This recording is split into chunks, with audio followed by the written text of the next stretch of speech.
For the next step, we need to go ahead and have our template open as well as our Schoology page. So you're going to open up your Schoology course page as well. So I have both of mine open, and you can just kind of drag them so they're kind of beside each other, and that will let you work in both at the same time. We're going to come back over to our template header, and we're going to go to File and Download. Once we click on Download, we'll get some options, and we are going to pick the JPEG option. We want this to be saved as a JPEG image. I'm going to click on JPEG image, and it's going to automatically put it right down here at the bottom of my screen of that window. And so you can see it says Schoology header. We're not going to mess with that just yet.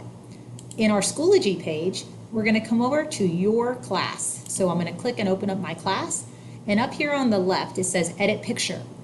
I'm going to click Edit Picture, and it's going to give me this dialog box.